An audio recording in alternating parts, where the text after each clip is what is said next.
Boys, this season in 2025, I'm going to be sticking to like one core strategy, man. This is going to be the basis of all of my rankings, all of my draft strategies. Everything's going to be around this one core strategy.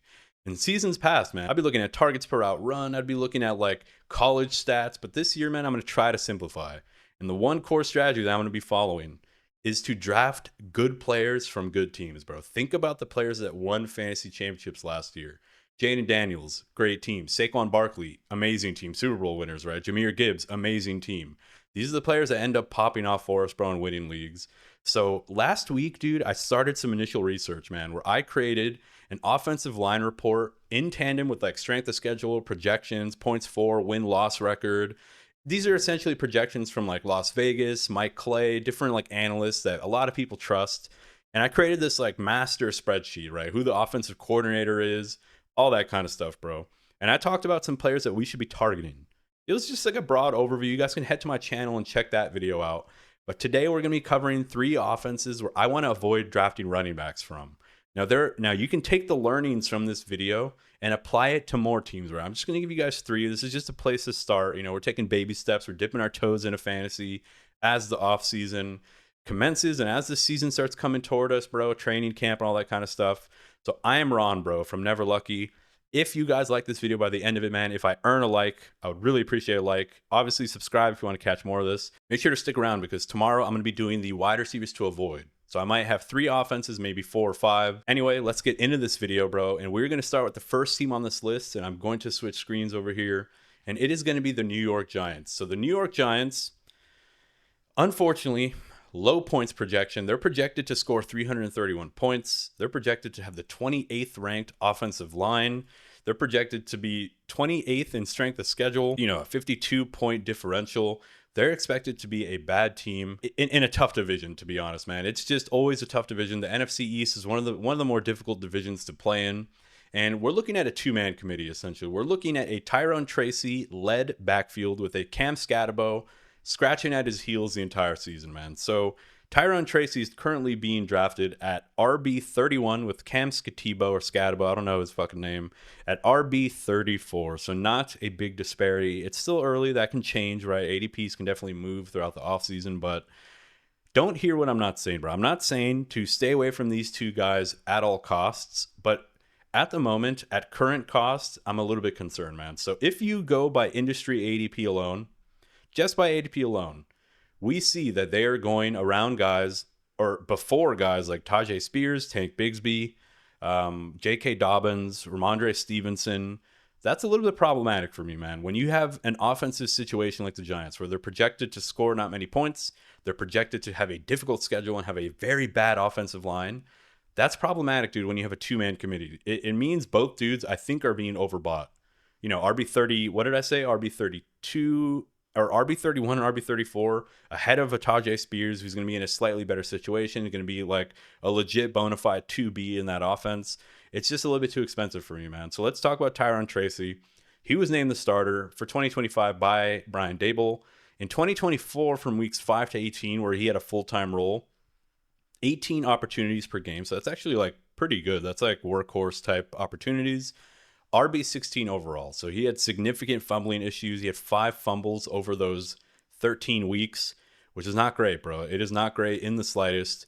He was also losing them games, bro. There was a couple games where he had like pivotal fumbles at the end of the game and they lost the game because of it. So that's not what we want to see, bro. They then go and they draft Cam Scatabo. Who's a true 3-down back. He had a lot of hype coming out of college. He was very productive in college. He was like a true 3-down back with a, massive production profile coming out of college.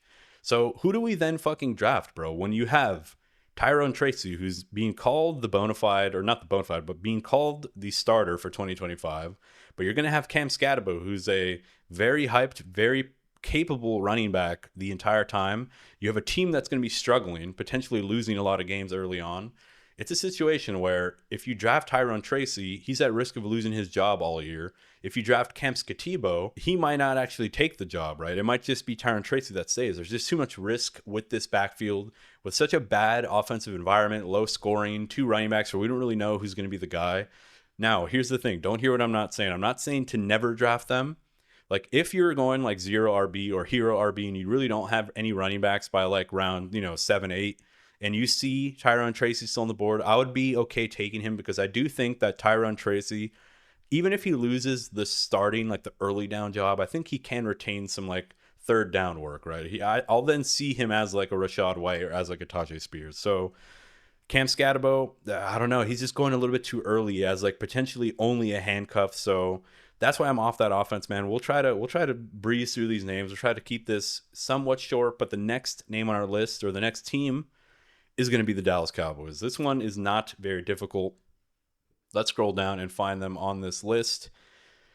Here they are. So they're projected to have the 22nd worst offensive line, 24th strength of schedule. So they have a difficult schedule, a very bad defense. So they're projected to give up 417 while scoring 398. It's a 19-point differential.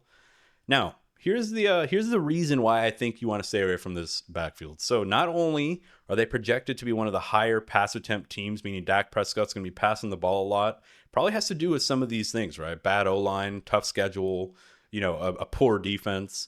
I think they're going to be in a lot of shootouts.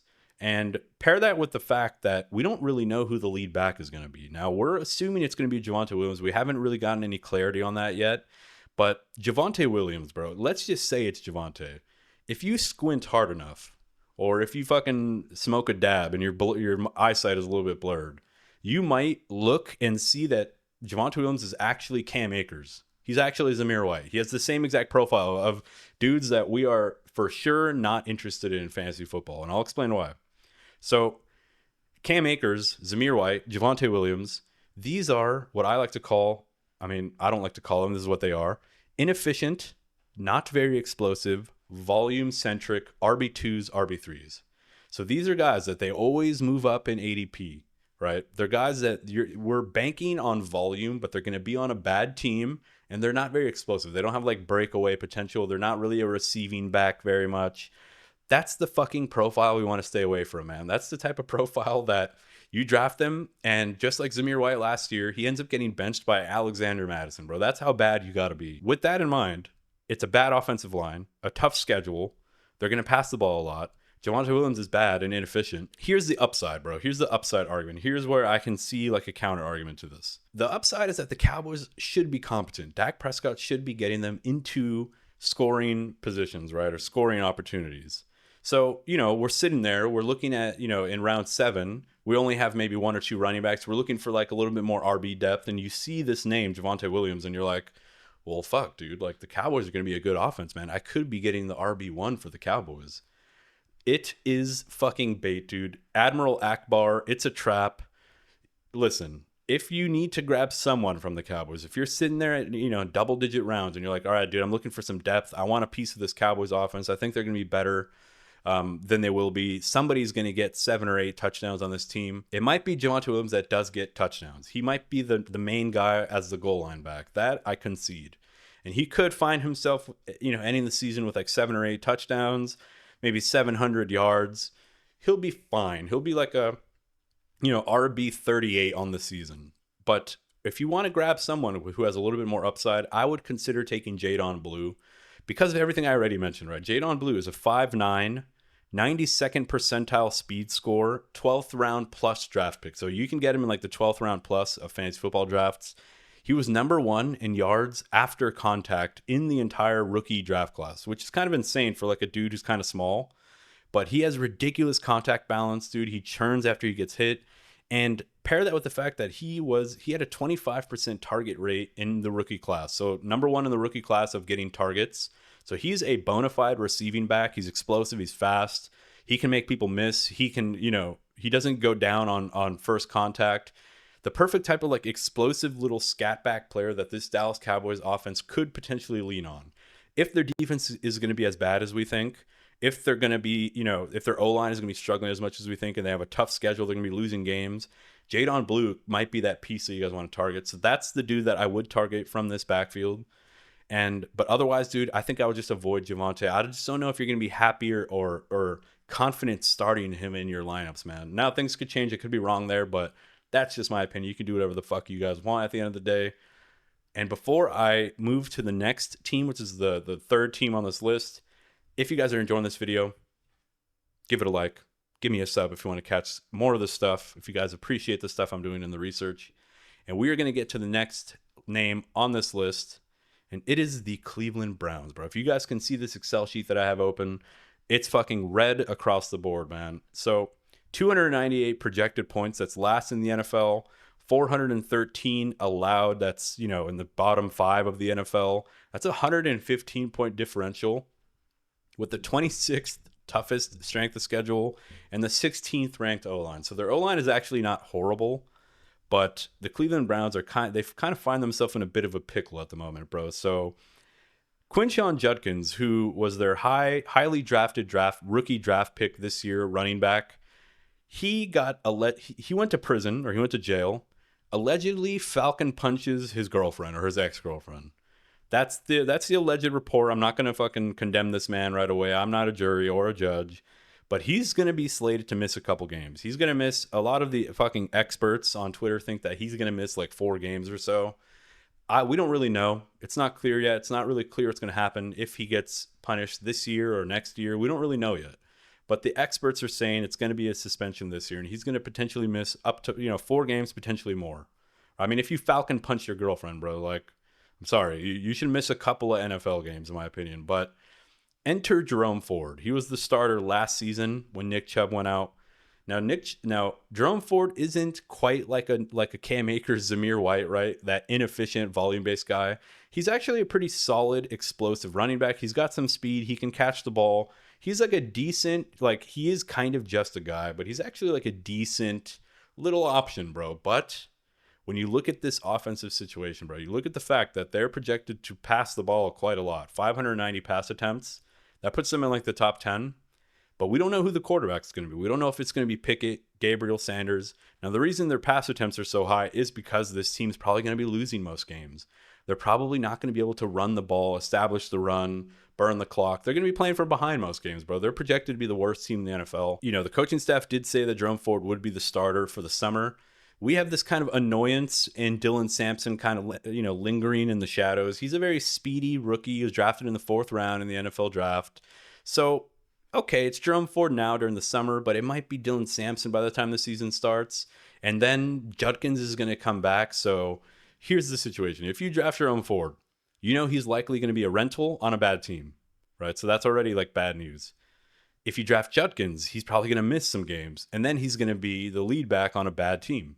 If you draft Dylan Sampson, I need to send you an invite to some of my fantasy leagues so I can take some of your fucking fantasy money, because there's just no reason to draft any of these guys at that point. It's going to be such a bad offensive situation.